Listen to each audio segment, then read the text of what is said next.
नमस्कार आप सभी को। डे 8 की वीडियो के साथ मैं आपका स्वागत करती हूँ। डे 8 की वीडियो स्पेशल होने वाली है क्योंकि इसमें सारे ही जो MCQs होंगे वो इमेज बेस्ड होंगे, क्योंकि इमेज बेस्ड क्वेश्चंस भी बहुत आते हैं। कुछ तो मैंने जो पहले स्लाइड्स हैं उनमें, जो पहली प्रेजेंटेशंस हैं उनमें भी कराए हैं। ये पूरा ही सेशन इमेज बेस्ड क्वेश्चंस पे होने वाला है। तो जो बच्चे नए जुड़ रहे हैं मैं उनसे रिक्वेस्ट करूँगी कि प्लीज़ अगर आपको वीडियो पसंद आ रही है तो आप चैनल को सब्सक्राइब करिए और लाइक और कमेंट करके मेरा थोड़ा सा हौसला बढ़ाइए। और मैं बोलना चाहूँगी कि वीडियो के अंत तक आप बने रहिए, क्योंकि वीडियो के लास्ट में मैं आपसे बहुत ही यूज़फुल इंफॉर्मेशन आपके बेनिफिट के लिए शेयर करूँगी। तो चलिए अभी शुरुआत करते हैं इस वीडियो की। तो first question, a neonate present with anoxic spells in single S2 chest x-ray shows. यहाँ पे एक चेस्ट एक्सरे दिया हुआ है, ये देखिए। ये चेस्ट एक्सरे को अगर आप ट्रेस करके देखेंगे इस तरीके से तो ये क्या बन गया, एक जूता टाइप बन गया है। ठीक है, तो ये क्या बन गया है, बूट शेप्ड हार्ट बन गया है। ये ए ऑप्शन सही होगा। और बूट शेप्ड हार्ट दूसरे तरीके से भी पूछ सकते हैं, किस कंडीशन में प्रेजेंट होता है, टेट्रोलॉजी ऑफ फैलेट में ये प्रेजेंट होता है। टेट्रोलॉजी ऑफ फैलेट में क्या क्या डिफेक्ट होते हैं, ventricular septal defect, over riding of iota,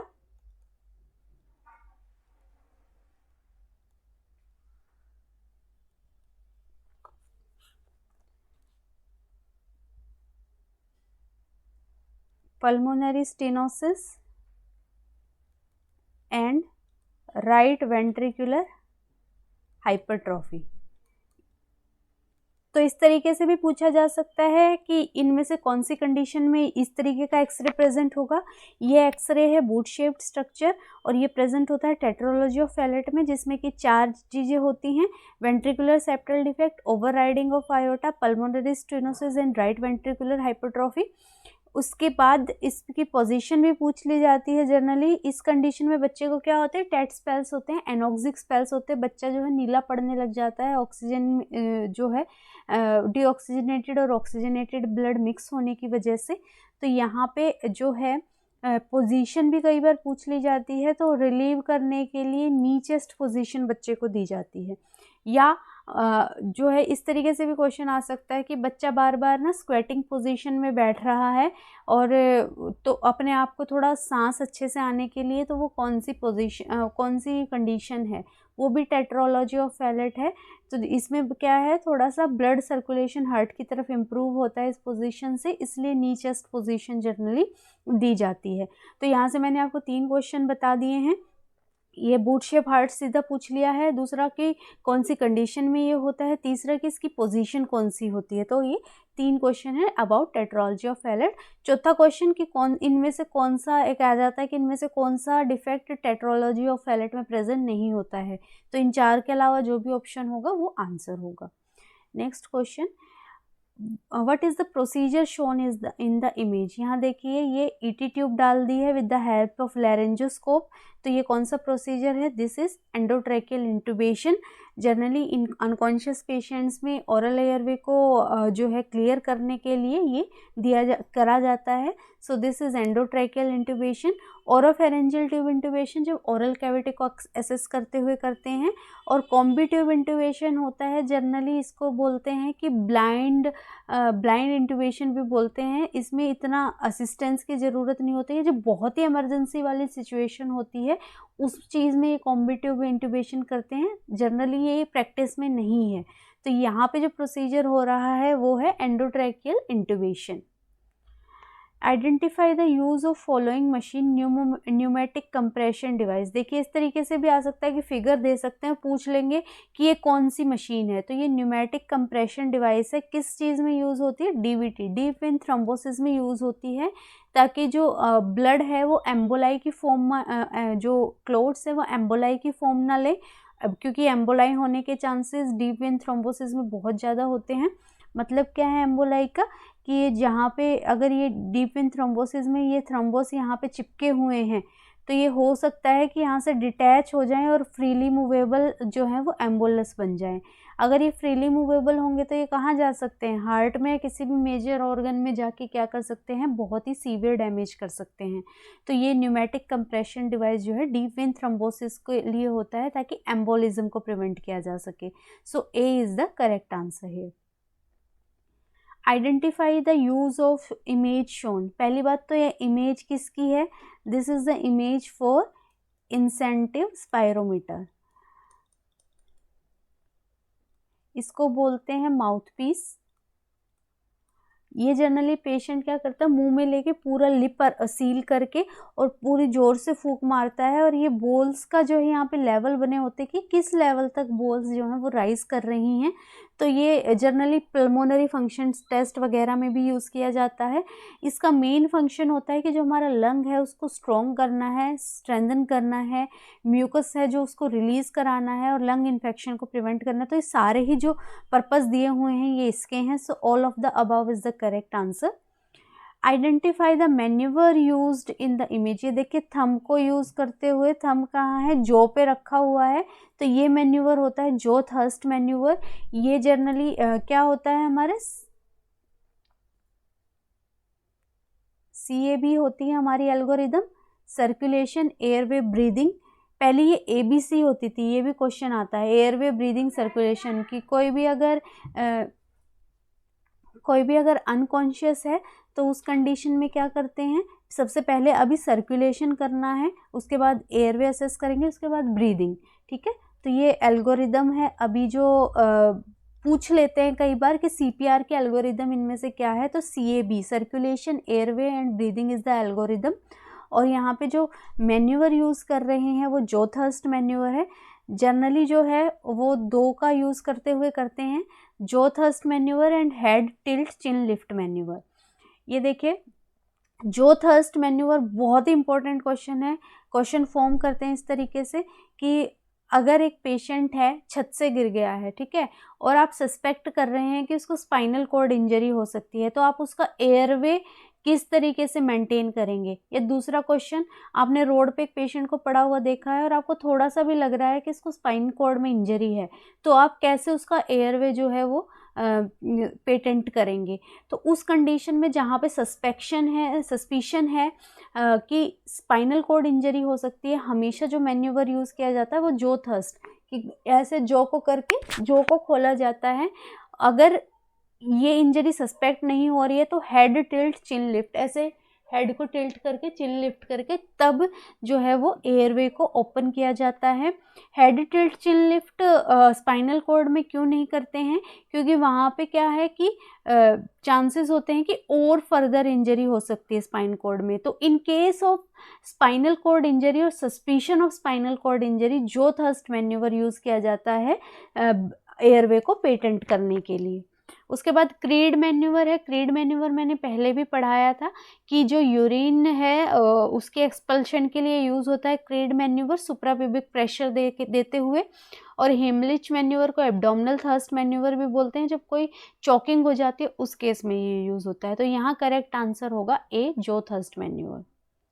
identify the cannula used in infants. ये देखिए येलो कलर का कैनुला है, बहुत ही पतला बीवल होता है, इसको 24 गोज का कैनुला बोलते हैं। 24 goes is the correct answer.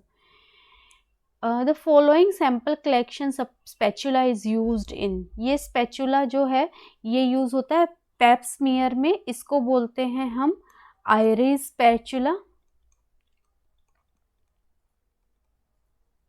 ये जनरली जो हमारी सर्विक्स है और वजाइनल कैविटी है उसका जो है ब्रशिंग करने के लिए, उससे टिश्यू लेने के लिए यूज़ होता है।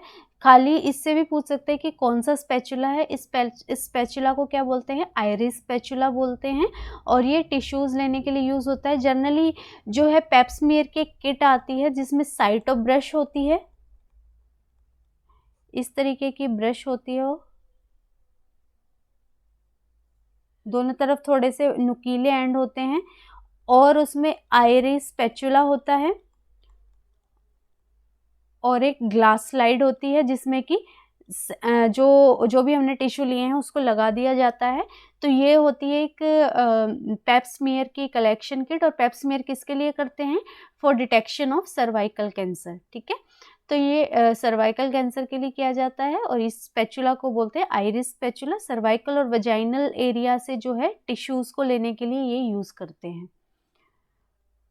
A pregnant woman is monitored by the nurse based on the following image. Identify the wave pattern. ये देखिए यहाँ पे बच्चे की हार्ट रेट जो है वो थोड़ी सी डिक्रीज हुई है ऑन द कॉन्ट्रैक्शंस, तो इसको बोलते हैं फीटल डिसलरेशन। कि जब कॉन्ट्रैक्शंस हो रही हैं, जब अगर बच्चे की हार्ट रेट ड्रॉप कर रही है तो that is known as deceleration. ये डिसलरेशन अर्ली डिसलरेशन भी हो सकता है और लेट डिसलरेशन भी हो सकता है। अर्ली डिसलरेशन का मतलब है कि ये जब कॉन्ट्रैक्शंस की पीक आने से पहले ही जो है वो डिमिनिश होने लग गई है, और लेट में ये बाद में होती है। तो यहाँ पे ये दिखाया गया है कि हार्ट रेट थोड़ी सी क्या हुई है, कम हुई है, डिमिनिश हुई है, तो this is known as fetal deceleration. ये जब नॉन स्ट्रेस टेस्टिंग वगैरह करते हैं उसमें देखा जाता है कि कॉन्ट्रैक्शन आने पे बच्चे की हार्ट रेट पे क्या इफेक्ट पड़ रहा है। So A is the correct answer है। Identify the airway used in emergency in following condition. ये एयरवे है और ओरोफेरेंजियल एयरवे, मुंह में डाल के क्या करते हैं, एयरवे को क्लीन किया जाता है, पेटेंट किया जाता है, और इसका दूसरा और साइंटिफिक नेम होता है ग्यूडेल्स एयरवे। बहुत बार क्वेश्चन आता है कि ग्यूडेल्स एयरवे के लिए भी, तो ये ओरोफेरेंजियल एयरवे को ही हम क्या बोलते हैं, ग्यूडेल्स एयरवे बोला जाता है। नेजोफेरेंजियल एयरवे जनरली किस कंडीशन में यूज होता है कि जो नेजोफेरेंक्स में अगर नोज से डालते हैं ओरोफेरेंक्स तक, कि अगर कोई भी जो है वहाँ पे कोई ऑब्स्ट्रक्शन वगैरह है तो उस केस में नेजोफेरेंजियल एयरवे जो है वो यूज़ किया जाता है। यहाँ पे करेक्ट आंसर है ए, ओरोफेरेंजियल एयरवे, और Guedel's airway is the another name for this.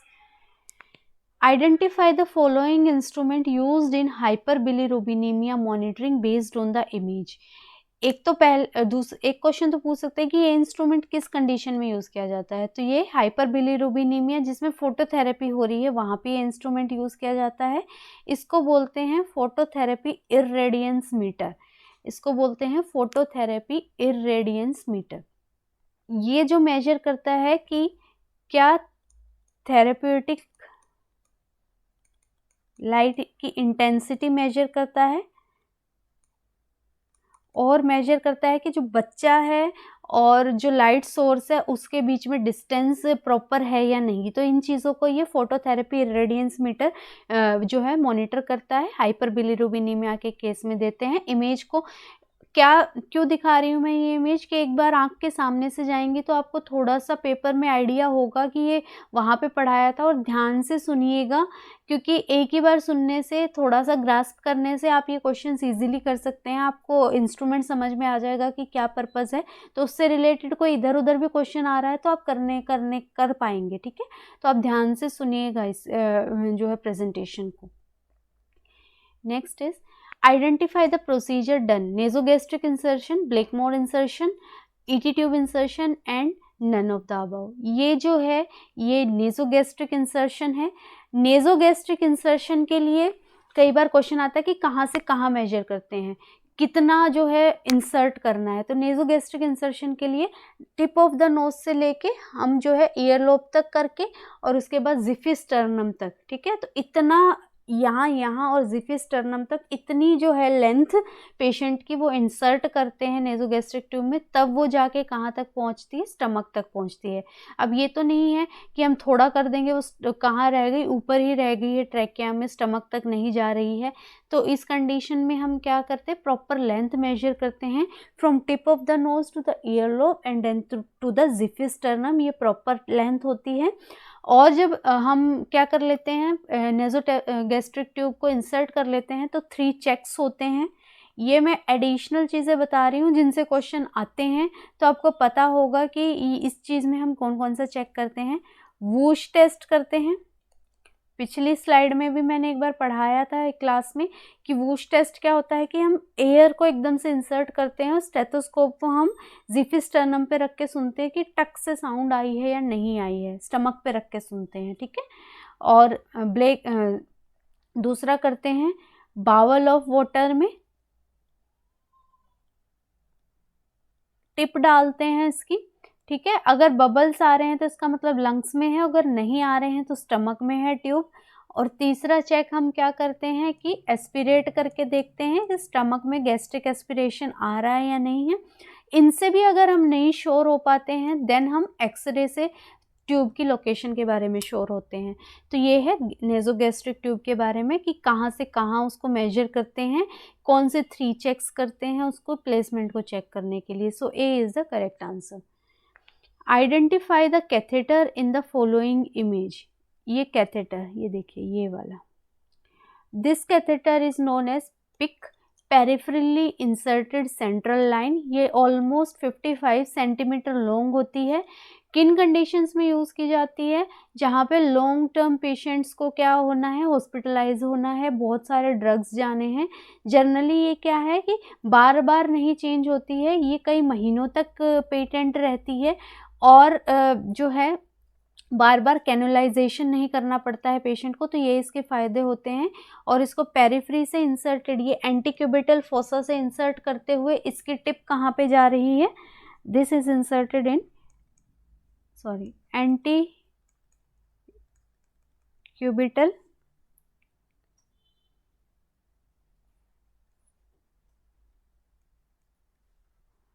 Antecubital fossa से इसकी टिप जा रही है सुपीरियर वेना केवा।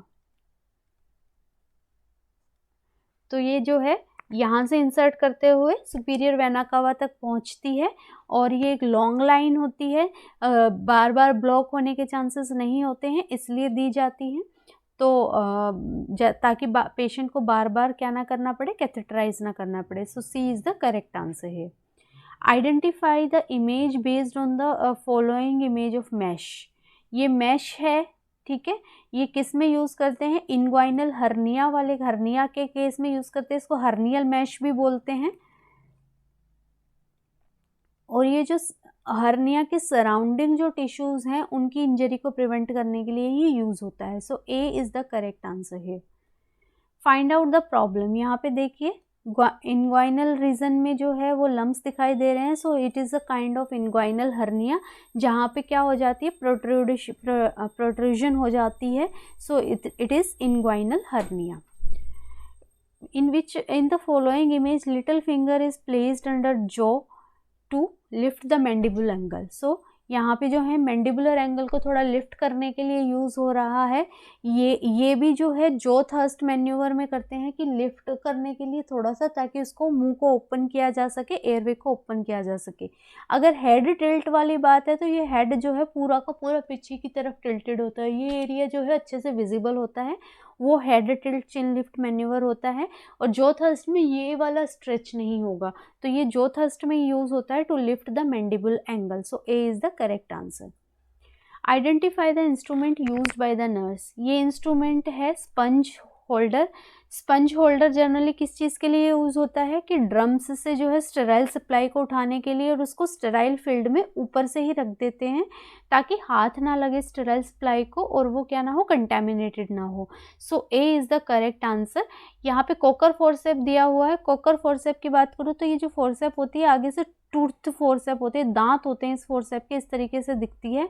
और ये जनरली जो है लेबर के केस में आर्टिफिशियल रप्चर ऑफ मेम्ब्रेन करने के लिए यूज़ होती है कोकर्स फोर्सेप। सो डी वहाँ पे यूज़ होती है। ये जो इंस्ट्रूमेंट है this is sponge holder. Next is identify the contraceptive device shown in the image. So this is copper T380 और ये जनरली कितनी ईयर्स तक प्रोटेक्शन देती है? 10 ईयर्स तक प्रोटेक्शन देती है। और जो इसका मैकेनिज्म ऑफ एक्शन क्या होता है कि जो कॉपर होता है वो इतना थिक कर देता है सर्वाइकल म्यूकस को कि वो एंट्री ऑफ स्पर्म को क्या करता है, प्रिवेंट करता है। So this is the basic working point behind the copper T. यहाँ पे ये कॉपर T380 है। मिरेना भी इसी तरीके की टी फॉर्म में दिखती है, लेकिन वहाँ यहाँ पे जो ये कॉपर दिखाई दे रहा है मिरेना में जनरली ये दिखाई नहीं देता है। तो ये कॉपर T380 है और ये एक इंट्रायूट्राइन डिवाइस है जो कि कंसेप्शन को प्रिवेंट करने के लिए यूज़ करते हैं। So C is the correct answer. ये ऑप्शन है C and D, C is the correct answer है। Identify the position below. यहाँ पे पेशेंट जो है पेट के बल लेटा हुआ है, हेड एंड जो है एक साइड पे है और जो आर्म्स हैं वो स्ट्रेट है। So this position is known as prone position. ये जनरली आफ्टर एनेस्थीसिया दी जाती है कि जो सिक्रीशंस है वो एस्पिरेट ना हो, नीचे की तरफ ड्रेन हो जाए। और दूसरा, अगर बैक सर्जरीज करनी है या फिर स्पाइनल सर्जरीज हुई हैं उन केस में जो है ये यूज़ की जाती है। So B is the correct answer. Identify the instrument below. Disposable tongue depressor, disposable SpO2 probe, ये सेकंड जो है ऑप्शन है disposable SpO2 probe, disposable thermometer and none of the above. So this is disposable thermometer. और ये जो है disposable thermometer 96 degree Fahrenheit से लेके 104 डिग्री फ़ारेनहाइट तक टेम्परेचर बताता है। और ये अब तो यूज़ नहीं होता लेकिन पहले यूज़ होता था। So this is disposable thermometer. So C is the correct answer. Image देख लीजिए, दिमाग में बिठा लीजिए, ये एक थर्मोमीटर है जो कि डिस्पोजेबल इन नेचर है। C. Identify the tube in the image. ये ट्यूब है, क्या है ये? ईटी ट्यूब है, एंडोट्रैकियल ट्यूब है। एंडोट्रैकियल ट्यूब का मेजरमेंट का मैंने फॉर्मूला बताया था, क्या होता है? AH/4+4।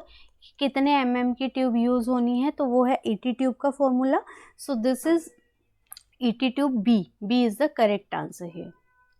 Based on the image below which one is the true option. ये देखिए, जो ये ईटी ट्यूब है ये कैसी है? अनकफ्ड ट्यूब है, ठीक है, यहाँ पे कफ नहीं है।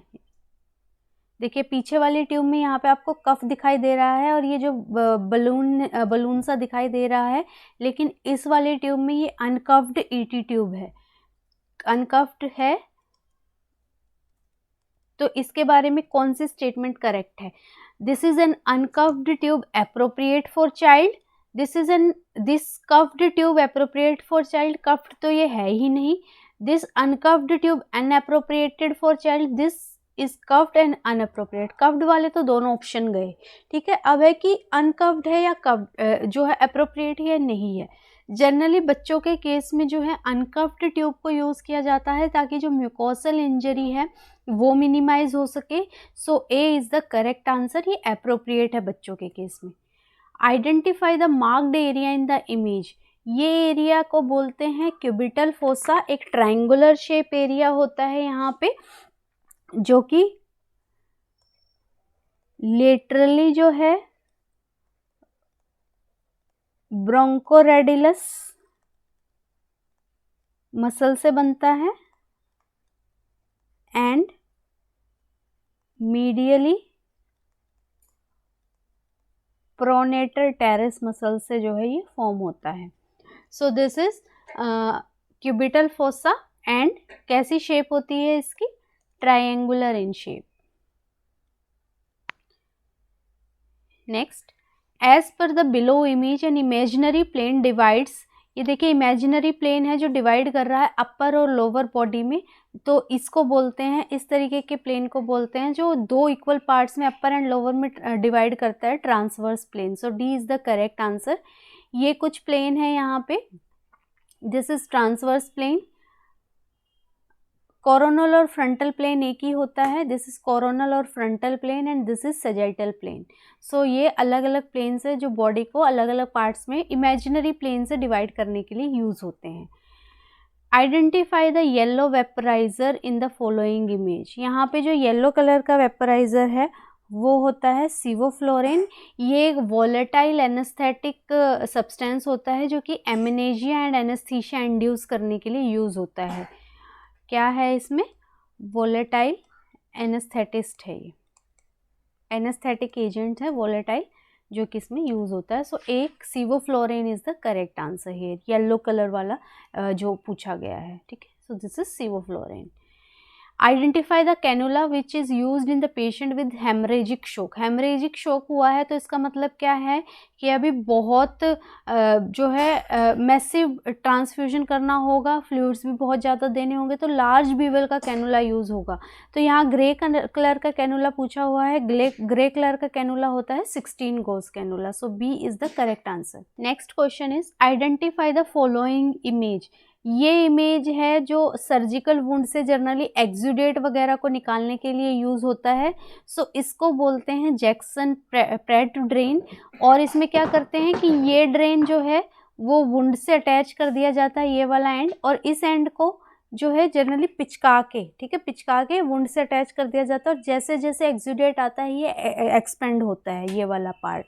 So this is the part, this is known as Jackson Pratt drain. ये ऐसी दिखती है। So A is the correct answer. Identify the condition depicted in the picture. ये कंडीशन है प्रोटीन एनर्जी माल न्यूट्रिशन की। देखिए प्रोटीन एनर्जी माल nutrition में क्या होता है, ये वाली कंडीशन है जनरली क्वाशियोरकोर। क्वाशियोरकोर में क्या है कि जो सेल्स का फ्लूइड है, ठीक है, वो ऑनकोटिक प्रेशर कम होने की वजह से जो इंट्रासेल्यूलर फ्लूइड है वो due to less oncotic pressure बाहर आने लग जाता है, जिसकी वजह से ये अडीमा वगैरह वाली कंडीशन देखने को मिलती है। तो दिस इज क्वाशियोरकोर कि अडीमा प्रेजेंट होगा, पेट जो है बच्चों को वो मोटा दिखेगा। So A is the correct answer here. ये देखिए ये मरासमस वाली कंडीशन है कि जहाँ पे हड्डियाँ विजिबल हो जाती हैं, ठीक है, और ये क्वाशियोरकोर वाली कंडीशन है जहाँ पे जो है प्रोट्रूजन हो जाती है, अडीमा हो जाता है। सो बी यहाँ पे जो इमेज दी गई थी वो क्वाशियोरकोर की दी गई थी। This type of dressing is known as foam, sponge, negative pressure and positive pressure। यहाँ पे जो वुंड है उससे एक जो डिवाइस अटैच है और ये लगातार यहाँ से जो है एक्सुडेट को बाहर निकाल रहा है, सिक्रीशंस को बाहर निकाल रहा है। So this is an example of negative pressure dressing. ये क्वेश्चन आता है बहुत बार पेपर में, ये डायग्राम देखे कि कौन सी तरीके की ड्रेसिंग है। तो this is negative pressure dressing. Then identify the marked area. ये मार्क्ड एरिया जो ब्लू वाला है ये कौन सा एरिया है, दिस इज थोरेसिक एरिया, जो कि ऊपर से स्टार्ट होके नीचे तक एंड कर रहा है। So this area is thoracic area marked in the image. A is the correct answer. Following medication in the picture is used इन। ये लिग्नोकेन जेली है, एक एनेस्थेटिस्ट, लोकल एनेस्थेटिस्ट जेली है या जो है वो इंजेक्शन है। ईयर वैक्स रिमूवल में ये यूज़ नहीं करते हैं, एनजी इंसर्शन में भी यूज़ नहीं करते हैं, कैनुला के लिए भी यूज़ नहीं करते हैं। जो ओरल प्रोसीजर्स करते हैं कुछ उस केस में जो है जैसे दांत निकाला है या आरसीटी वगैरह करी है तो सुन करके वो की जाती है। प्रोसीजर जो है वो करेक्ट आंसर होगा। मैं बोलना चाहूँगी बच्चों को कि अगर अभी तक आप चैनल से जुड़े हुए हैं तो प्लीज़ एक लाइक और कमेंट करके मुझे बताइए और वीडियो के एंड तक बने रहिए। Thank you.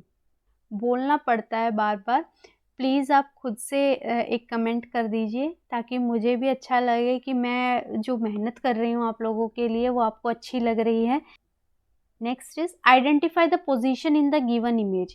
यहाँ पे जो है फुट एंड को एलिवेट किया गया है, हेड एंड को नीचे की तरफ किया गया है, फुट एंड को ऊपर की तरफ। So this position is Trendelenburg position. ये जनरली हाइपोटेंशन वगैरह हो जाती है, ऐसे केसेस में दी जाती है जहाँ पे ब्लड फ्लो को वाइटल ऑर्गन की तरफ ज़्यादा जाने की ज़रूरत है। सो इस पोजिशन को बोलते हैं Trendelenburg position A. Then match the following. ये देखिए ये कौन सा डिवाइस है, ये है निडल कटर। ये सबने ही देखा होगा कि ये क्या है, सक्शन के लिए यूज़ होता है, ठीक है। और ये वाला जो है ये ह्यूमिडिफायर है, ऑक्सीजन, ये देखिए ह्यूमिडिफायर लगा हुआ है, ये ऑक्सीजन मीटर लगा हुआ है। सो इसको मैच करना है तो ए का जो करेक्ट आंसर होगा वो क्या होगा, 3 होगा, क्योंकि ये क्या कर रहा है, निडल डिस्ट्रॉय कर रहा है, ये क्या कर रहा है, सिक्रीशन सक्शन के लिए है और ये ह्यूमिडिफाई करने के लिए है।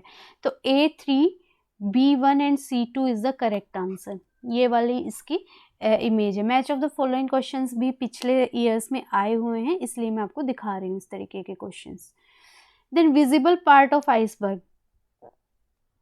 ये एक आइसबर्ग होता है, ठीक है। आइसबर्ग के क्या जनरली फीचर होते हैं कि वो समुंदर के ऊपर तो उसका थोड़ा सा ही पार्ट दिखाई देता है लेकिन नीचे वो बहुत ही फैला हुआ होता है, तो वो आइसबर्ग है।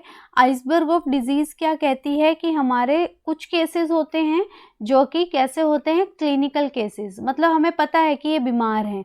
कुछ होते हैं हमारे हिडन केसेस जिनको बोलते हैं सब क्लिनिकल केसेस, कि इनमें साइन एंड सिम्टम्स या तो होते ही नहीं है या इतने माइल्ड होते हैं कि उनको बीमारी का पता नहीं लगता। तो यहाँ पूछा गया है विजिबल पार्ट्स क्या क्या डिसाइड करता है। विजिबल पार्ट जो है क्लिनिकल केसेस डिनोट करता है, और विजिबल पार्ट जो है बहुत इम्पॉर्टेंट है और उससे कहीं ज़्यादा इम्पॉर्टेंट है नॉन विजिबल पार्ट, जिसको सब क्लिनिकल केस बोलते हैं। क्योंकि ये तो क्लिनिकल केस हैं, इनसे तो सबको पता है ये बीमार हैं, तो जो जो ज़रूरत की आइसोलेशन हो गया या फिर इनसे जो है दूरी बनानी है, इनकी कैसे देखभाल करनी है, वो सारी चीज़ें इनकी हो जाएंगी। लेकिन जो सब क्लिनिकल केस है, जो अपने अंदर इन्फेक्शन लेके घूम रहे हैं और दूसरों को स्प्रेड कर रहे हैं, तो वो ज़्यादा डेंजरस हैं। तो सब क्लिनिकल केसेस बहुत ज़्यादा हैं और क्लिनिकल केसेस बहुत कम हैं। ठीक है, तो यहाँ पे जो विजिबल पार्ट है, जो दिखाई दे रहे हैं, वो हैं क्लिनिकल केसेस, और जो नीचे हैं जो दिखाई नहीं दे रहे हैं, दैट आर सब clinical cases. So B is the correct answer. Identify the image. This is harmonic scalpel, और ये जनरली कॉटराइज करने के लिए और कोगुलेट करने के लिए इकट्ठे यूज होता है। So this machine is known as harmonic scalpel. ठीक है, यहाँ पे जो है कॉटरी जो है वो अटैच की जाती है, और यहाँ पे कॉटरी और कोगुलेशन दोनों इस्तेमाल हो सकते हैं। So harmonic scalpel is the correct answer. Identify the image. T tube, irrigation cannula, Foley's catheter and stomach tube. ये क्या है? फोलिस कैथेटर है, और यहाँ से जो है जनरली फोलिस कैथेटर इंसर्ट करके ये जो एक बलून होता है इसको इन्फ्लेट कर देते हैं, ताकि क्या ना हो, फोलिस कैथेटर बाहर ना आए प्रेशर और ग्रेविटी के कारण। तो फोलिस कैथेटर जनरली 6 से लेके 26 तक साइज अवेलेबल होते हैं। तो ये डिपेंड करता है कि कौन सी एज में कौन सा यूज़ करना है। जनरली फीमेल्स में 12 से 14 फ्रेंच का फीमेल फोलिस कैथेटर यूज़ होता है, और मेल्स में 14 से 16 फ्रेंच का जो है फोलिस कैथेटर को यूज़ किया जाता है। So this is Foley's catheter. Identify the instrument given in the picture used in. इसको बोलते हैं, पहले भी मैंने पढ़ाया है, दोबारा दिखा रही हूँ, इम्पॉर्टेंट है, जोल्स रिट्रैक्टर। ये थायराइडेक्टमी वाले कंडीशन में यूज़ होता है, जहाँ पे बहुत ही डेलिकेट स्ट्रक्चर्स होते हैं, वहाँ पे ये इंस्ट्रूमेंट यूज़ होता है। So D thyroidectomy is the correct answer, and this is Joll's retractor. The following instrument is used to detect FHS. Name the instrument. इस इंस्ट्रूमेंट को बोलते हैं फीटोस्कोप। फीटोस्कोप ये वाला पार्ट जो है ये कान पे लगाया जाता है, ईयर पे। पहले क्या करना है, बच्चे को लोकेट करके देखते हैं कि बच्चे का हार्ट किधर है। ठीक है, फिर हार्ट के ऊपर ये वाला पार्ट जो है रखा जाता है, इससे सुना जाता है। So this is known as fetoscope. Touch नहीं किया जाता, ये जनरली एब्डोमेन पे रख के इस तरीके से कान रख के फीटल हार्ट रेट को सुना जाता है। So this is fetoscope. ये होती है टेनाकुलम फोर्सेप, ये दिखा रही हूँ मैं आपको। ये देखिए इस तरीके से टूथ एंड इसके प्रेजेंट होते हैं, और ये भी जनरली यूट्राइन और वजाइनल सर्जरीज में यूज होती है टेनाकुलम फोर्सेप। क्योंकि यहाँ ऑप्शन में था तो मैंने आपको दिखा दिया है कि इस तरीके से दिखती है tenaculum forceps. Identify the given pelvis. ये इस पेल्विस को बोलते हैं निगल्स पेल्विस। यहाँ पे जो एक एला ऑफ सैक्रम है उसकी फ्यूजन होने में प्रॉब्लम हो जाती है, तो इस तरीके से थोड़ा टेढ़ा पेल्विस दिखता है और बहुत ही डिफिकल्ट होता है फॉर नॉर्मल वजाइनल डिलीवरी। तो मोस्टली क्या है, LSCS ही होता है इस कंडीशन में। तो ये इमेज से ये जो एला ऑफ सैक्रम है ये नहीं बना है इसमें, तो इसको बोलते हैं निगल्स पेल्विस। और जो बेस्ट होता है नॉर्मल वजाइनल डिलीवरी के लिए उसको क्या बोलते हैं, gynaecoid pelvis. Next is identify the correct mask position. Correct क्या होनी चाहिए, नोज और माउथ कवर होना चाहिए। इनमें से कौन से में कवर हो रहा है, इसमें कवर हो रहा है। ठीक है, तो A is the correct answer है। Identify the given picture. ये जो है दिस इज डेनवर्स रिट्रैक्टर। ये किस में यूज होता है, एब्डोमिनल सर्जरीज में जो है रिट्रैक्ट करने के लिए यूज होता है, जो लार्ज मास होता है उसको। और डोयंस रिट्रैक्टर भी जो है वो एब्डोमिनल सर्जरीज में यूज होता है, और ये इसको बोलते हैं डेनवर्स रिट्रैक्टर। ये इस तरीके से दिखता है। डोयंस जो होता है वो थोड़ा सा और कर्ड होता है। ठीक है, वो मैंने कल भी दिखाया था आपको। So this image is known as Doyen's retractor, sorry Deaver's retractor. और ये देखिए ये होमेंस रिट्रैक्टर होता है, और ये इसको बोलते हैं फेराबियोस रिट्रैक्टर। ठीक है। फेराबियस रिट्रैक्टर ये सिम्स स्पेकुलम जैसा दिखता है, लेकिन ये देखिए सिम्स स्पेकुलम होगा तो उसमें बीच में थोड़ा इस तरीके से कर्व होता है, उसमें भी 2 एंड होते हैं, कंफ्यूज नहीं होइएगा। अगर इमेज में सिम्स और ये इमेज देखे फेराबियस दोनों पूछ लिया गया है, तो जो सिम्स होता है उसमें थोड़ा सा यहाँ पे कर्व होता है, तो वो होता है सिम्स। यहाँ पे कर्व नहीं है, सीधा ही है, ठीक है। तो इसको बोलते हैं फेराबियस रिट्रैक्टर। ये इस तरीके का रिट्रैक्टर है, इसको बोलते हैं होमेंस रिट्रैक्टर। ये जनरली हिप और नी सर्जरी ऑर्थोपेडिक रिट्रैक्टर होता है। This is a type of orthopaedic retractor और ये हिप और नी सर्जरी में यूज होता है। फेराबियस रिट्रैक्टर मल्टीपल टिश्यूज को होल्ड करने के लिए जो है वो एब्डोमिनल सर्जरी हो गया है, कोई भी सर्जरी होगी वहां पे यूज होता है। इमेज से आप याद रखिएगा। यहाँ पे आपको कंफ्यूजन सिम्स से हो सकती है, लेकिन सिम्स में मैंने बताया कि थोड़ा सा कर्व्ड होता है, ठीक है। Next is identify this instrument used in neonatal resuscitation. ये क्या है, एलएम में होता है, लेरेंजियल मास्क एयरवे, और इसको हम ब्लाइंडली डाल सकते हैं। ईटी ट्यूब जितना जो है वो कॉम्प्लिकेटेड नहीं होता। सो इमरजेंसी कंडीशन में नियोनेटल रिससिटेशन में इसको यूज़ किया जा सकता है, और इसको जो म्यूकोजल इंजरी के चांसेस है वो भी इसमें बहुत कम होते हैं। So B is the correct answer. Identify the procedure. यहाँ पे कौन सा प्रोसीजर किया जा रहा है, ये देखिए रेडियल आर्टरी को पाल्पेट करते हुए जो है वो ब्लड सैंपल लिया जा रहा है। So this is ABG analysis, arterial blood gas analysis. Identify the colour of cannula used in paediatric unit. Paediatric unit में सबसे पतले बीवल का कैनुला और ये येलो कलर का कैनुला होता है। इसका गॉज होता है कितना, 24 गॉज का ये कैनुला होता है। So A is the correct answer. Identify the size of cannula. ये है ऑरेंज, ये जो है 14 गॉज का कैनुला होता है। ए इज द करेक्ट आंसर। और किस में दिया जाता है 14 गॉज का कैनुला, वही मैसिव ट्रांसफ्यूजन जो है, बहुत सीवियर इंजरी है और पता है कि बहुत ज़्यादा ट्रांसफ्यूजन होना है, तो उस केस में 14, 16 या 18 इनमें से कोई भी यूज़ करते हैं। सो ए 14 is the correct answer, orange colour. Identify the name of the instrument. ये देखिए मैंने बताया था अभी आपको, फेराबियस रिट्रैक्टर और सिम्स में, ये है Sims retractor, Sims speculum. So B is the correct answer here. Sims speculum किस कंडीशन में यूज करते हैं हम, जब हमें बायोप्सी पेप्समियर वगैरह लेना है, वजाइनल एग्जामिनेशन करना है, उस कंडीशन में हम सिम्स स्पेकुलम को यूज करते हैं। So B is the correct answer here.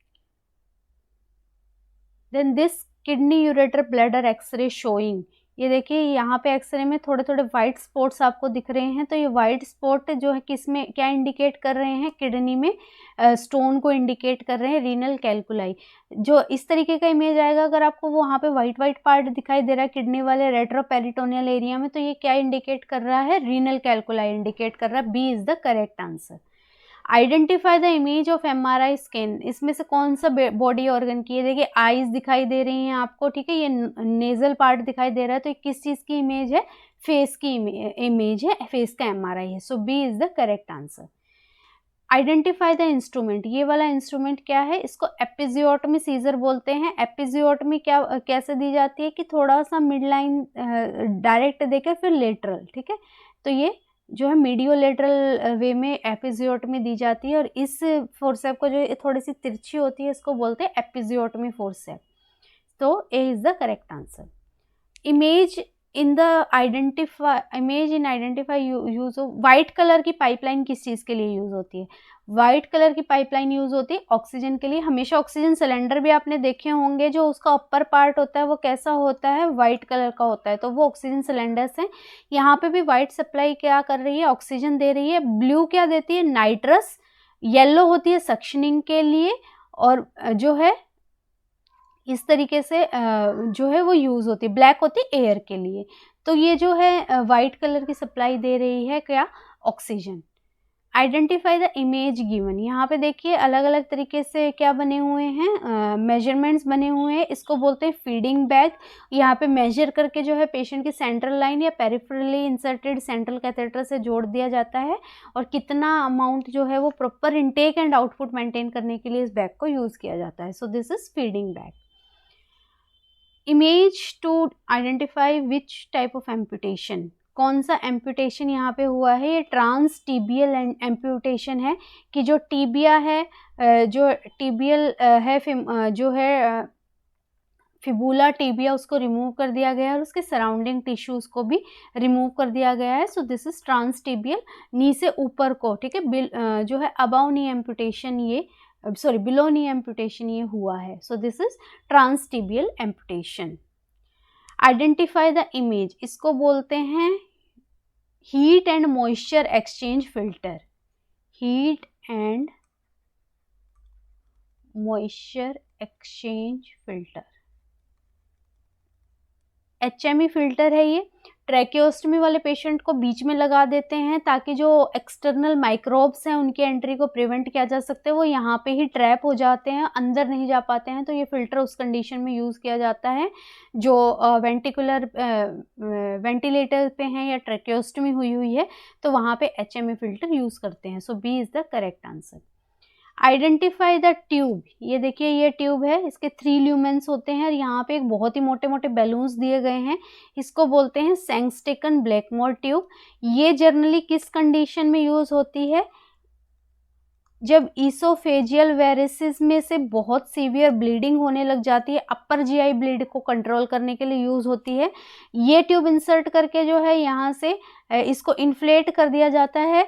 ये देखिए, ये अगर ईसोफेजियल वेरिसेस है, यहाँ से ब्लीड कर रहा है बहुत ही, तो इस ट्यूब को इंसर्ट किया और इसके जो बलून है इसको क्या कर दिया, इन्फ्लेट कर दिया। इन्फ्लेट होके ये मोटे हो गए हैं और इसको इस पे प्रेशर दे दिया इन्होंने, ठीक है, इस ईसोफेजियल वेरिसेस पे, और ब्लीडिंग क्या हो गई है, बंद हो गई है। तो इस तरीके से वर्क करती है, इसको बोलते हैं Sengstaken Blakemore tube. Oesophageal varices या अपर GI ब्लीड में इसको यूज करते हैं। The symbol given in the picture is related to, ये है साक्षर भारत का सिंबल, इसको बोलते हैं नेशनल लिटरेसी मिशन। तो C नेशनल लिटरेसी मिशन का ये सिंबल है। Identify the national health programme depicted, ये है NRHM का symbol, national rural health mission का symbol. So this is NRHM। Which of the following is the correct diagnose, ये देखिए यहाँ पे स्पाइनल कॉर्ड और मेनिंजेस जो है वो प्रोट्रूड हो गई हैं बाहर, तो इसको बोलते हैं माइलोमेनिंजोसील, बहुत ही सीवियर कंडीशन होती है। जर्नली न्यूरल ट्यूब डिफेक्ट इसको बोलते हैं, जब प्रेगनेंसी में एडिक्वेट फोलिक एसिड नहीं दिया जाता तो उसके कारण भी ये रिजल्ट हो सकता है। तो दिस कंडीशन इज माइलोमेनिंजोसील, जहाँ पे मेनिंजेस और जो है स्पाइनल कॉर्ड वो एक पॉइंट से बाहर की तरफ प्रोट्रूड हो गई हैं। सो this is A। Disorder based on arrow shown in the photograph, ये देखिए ये जो क्रीज है, ये वाली क्रीज किस में प्रेजेंट होती है, this crease is present in case of down syndrome. Down syndrome कौन से, 21st क्रोमोसोमल एनोमली को हम बोलते हैं 21st क्रोमोसोम में, और ये है डाउन सिंड्रोम का कैरेक्टरिस्टिक फीचर कि जो ये पाम है इसकी ये इस तरीके की क्रीज जो है वो प्रेजेंट होगी। So D is the correct answer. The following test is used in indication of, ये टेस्ट जो है बच्चे के पैर को क्या कर रहे हैं, बाहर एक्सटर्नल रोटेशन कर रहे हैं हिप की, तो उस कंडीशन में क्रैकलिंग जो है क्लिकिंग साउंड प्रेजेंट होगी, तो वो क्या इंडिकेट करेगी, हिप डिसलोकेशन को इंडिकेट करेगी, और दिस साइन को बोलते हैं ऑर्टोलेनिस साइन। ठीक है, ऑर्टोलेनी साइन इसको बोलते हैं कि जब हम बाहर की तरफ हिप को जो है एक्सटर्नल रोटेशन दे रहे हैं तो वो क्लिकिंग साउंड जो है वो प्रोड्यूस होगी इन case of hip dislocation. Identify the image shown, कौन सा इंजेक्शन दिया जा रहा है, ये देखिए यहाँ पे एक जो है पेप्यूल बन गया है, तो ये कौन सा इंजेक्शन है, BCG का इंजेक्शन है जो कि अपना निशान छोड़ता है, और इसको हिंदी में क्या भी बोलते हैं, नस्तर का टीका भी बोला जाता है। So A is the correct answer. Identify the tape, this is mid upper arm circumference measuring tape, इससे क्या मेजर करते हैं, मिड अपर आर्म सर्कमफेरेंस। ये देखिए 2 कलर हैं इसमें, 3 कलर हैं, रेड, येलो और ग्रीन कलर होता है। रेड कलर इंडिकेट करता है सीवियर माल न्यूट्रिशन, येलो इंडिकेट करता है बॉर्डर लाइन, और ग्रीन इंडिकेट करता है कि ठीक है आपका न्यूट्रिशन स्टेटस। इस टेप को बोलते हैं शेकेर्स टेप। अगर ये जो है 12.5 से 13.5 सेंटीमीटर आता है तो ये बॉर्डर लाइन कहलाता है, येलो कलर आता है, और उससे नीचे ये रेड कलर और उससे ऊपर ये ग्रीन कलर होता है। So A Shakir's tape is the correct answer. The given below health programme is used for universal immunisation के लिए मिशन इंद्रधनुष जो है ये डायग्राम है। Identify the procedure performed in the image. यहाँ पे देखिए कुछ जो है वो एब्डोमिनल कैविटी में जा रहा है, कुछ जो है बाहर निकाल रहा है, तो इसको बोलते हैं पेरिटोनियल डायलिसिस। और ये पेरिटोनियम में जो है किया जाता है।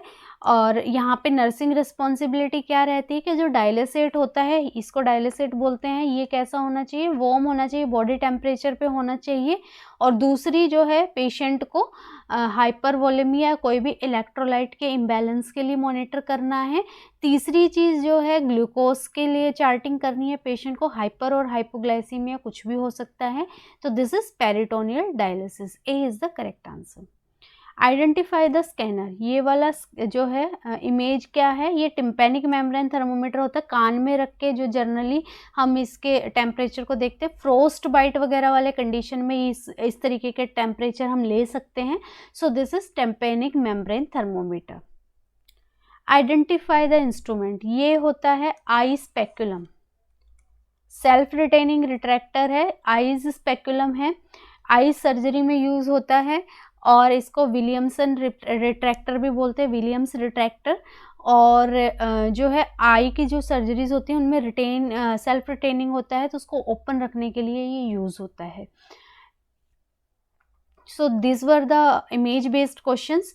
अभी मैं बताना चाहूँगी कि मैं जो है अपनी कमेंट सेक्शन में अपनी मेल आईडी डाल दूँगी, तो अगर जिस बच्चे को पीडीएफ चाहिए है इस लेक्चर की इमेज बेस्ड क्वेश्चंस की या इससे रिलेटेड 2-4 एडिशनल क्वेश्चंस और भी होंगे, तो वो मुझे गिवन मेल आईडी पे मेल ड्रॉप कर दीजिए और कमेंट सेक्शन में भी मुझे वीडियो के बारे में ज़रूर फीडबैक दीजिएगा। Thank you.